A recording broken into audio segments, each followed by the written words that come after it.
왜 이렇게 섞어야 되지? 왜 이 온도에서 구워야 되지? 이거는 왜 이렇게 낮게 나왔을까?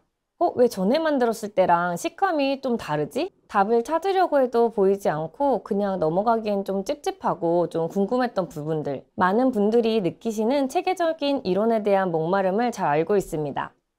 이 마스터 클래스에서는 모든 초급, 상급 제품을 만드는 공정 과정을 시작하기 전에 제과 이론을 제대로 공부하고 시작합니다.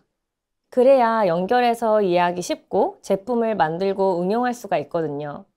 왜 이 재료가 사용되었고, 왜 이렇게 넣어야 되고, 왜 휘핑을 이렇게까지 해야 되는지. 사소하지만 정말 중요한 부분이기에 하나씩 차근차근 배우며 단순히 하나의 제품을 배우는 것에 그치는 것이 아닌 제과에 대해 넓은 관점으로 전체적인 공정 과정과 제품을 보게 될 수 있습니다. 제가 정말 중요하게 생각하는 제과 이론, 우리 차근차근 같이 공부해 보도록 할까요?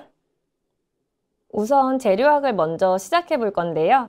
재료에 대해 제대로 알아야 그것을 사용하는 공정학도 이해할 수 있습니다. 그래서 저는 제과 이론을 무조건 재료학이 1번이라고 생각을 하는데요. 우선 첫 강의에서는 우유와 유제품 공부를 해보도록 할 거예요. 우유, 생크림, 유제품, 버터, 이 재료들이 모두 연결되어 있다는 거 알고 계신가요? 우리가 제과에서 다양한 유제품을 사용하는데 그 시작인 우유부터 함께 공부해 보도록 하겠습니다. 우유를 구성하는 대부분은 수분, 약 88%이고 고영분은 단백질, 젖당, 비타민, 미네랄, 유지방이 함유되어 있습니다. 신선한 우유의 맛은 약한 단맛이 있으면서 순한데 유제품이 함유된 유지방의 양이 증가할수록 유제품의 풍미가 진해집니다. 그 이유는 대부분 유제품의 풍미가 다 지방에 있기 때문인데요. 우유에는 약 3.3%의 단백질이 있지만 우유의 단백질은 굉장히 중요합니다. 이 단백질은 카제인 단백질과 유청 단백질 두 가지로 나뉘는데요. 카제인 단백질은 산이나 효소에 의해 쉽게 응고되고요. 응고되거나 또 조각난 카제인 단백질은 응고된 달걀 단백질과 유사한 방식으로 서로 응집합니다. 카제인 단백질은 응고되면서 걸쭉하고 계라가 되는데요. 이는 치즈, 요구르트, 사워크림, 발효 유제품, 제조의 토대가 되는 성분이 되고 있습니다. 우유에 관한 규정으로 우유라고 표시된 것들은 법적으로 정해져 있는데요.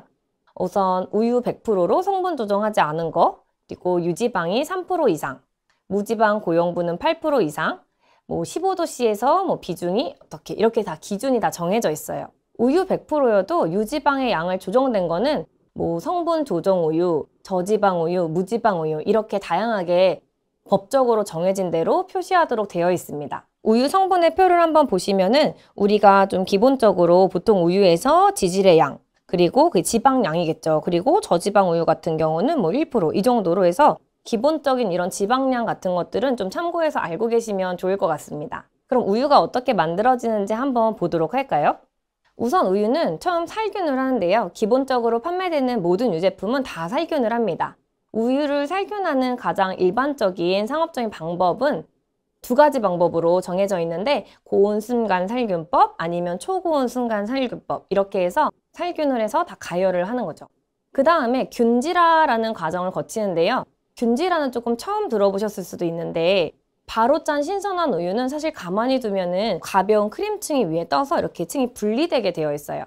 이런 분리 현상을 방지하기 위해서 대부분의 유제품을 다 균질화라는 것을 거칩니다. 균질화는 쉽게 생각하면 어떤 금속판의 작은 구멍에 우유를 쭉 추출을 하면은 유지방들을 다 작은 방울로 분해하는 그런 과정이거든요.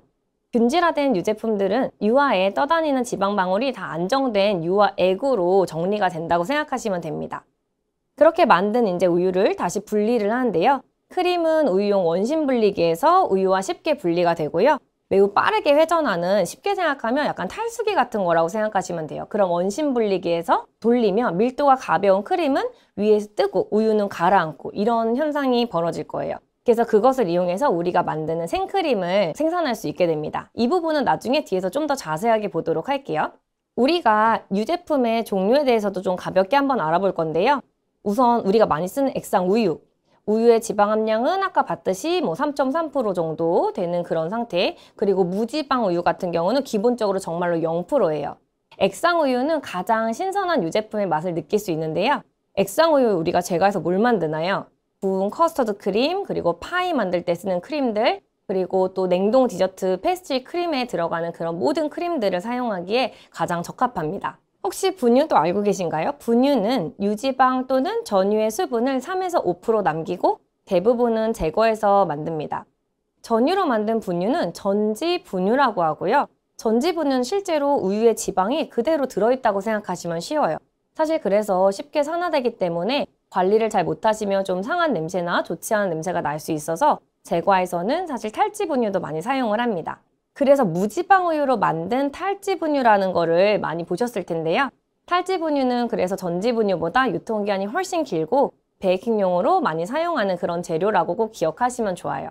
빵, 케이크, 쿠키 등의 제품에 분유를 사용하시면 유지방의 풍미를 살려서 제품을 만드실 수가 있습니다. 그리고 또 우리가 가장 많이 사용하는 크림류가 있는데요. 사실 우리가 우유쟁 크림은 조금 뒤에서 자세하게 배우고 이런 전체적인 크림을 통틀어서 한번 말씀을 드릴게요. 초고온 살균 크림의 주요 장점은 유통기한이 길다는 거예요. 우리가 알고 있는 엘렌비르나 아니면 프레지덩 이런 휘핑크림류를 말하는 건데요. 살균 처리한 다음에 균질화 과정을 거치고 균질화는 사실은 휘핑을 좀 어렵게 만들어요. 네, 사실은 어렵게 만들지만 휘핑크림 자체에서 휘핑을 도와주는 그런 유화제, 안정제인 검들이 모두 함유가 되어 있기 때문에 우리가 휘핑할 수 있는 상태로 정리가 돼서 판매가 됩니다. 그래서 되게 많은 양의 지방, 사실 뭐 35에서 40% 정도를 함유한 그런 균질화 크림에도 우리가 쉽게 휘핑이 되는 거죠. 그리고 또 우리 이런 유제품 중에서 가당 연유도 많이 사용하시죠. 가당 연유는 베이킹용으로 사용하는 특수 재료인데요.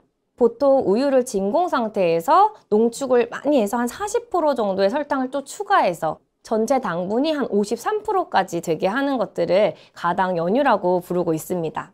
그럼 발효 유제품의 종류에 대해서도 한번 알아보도록 할게요. 요거트 사용 많이 하시죠? 요거트는 액상우유에 박테리아를 첨가하고 발효시켜서 산을 생성해서 만든 발효 유제품이라고 합니다.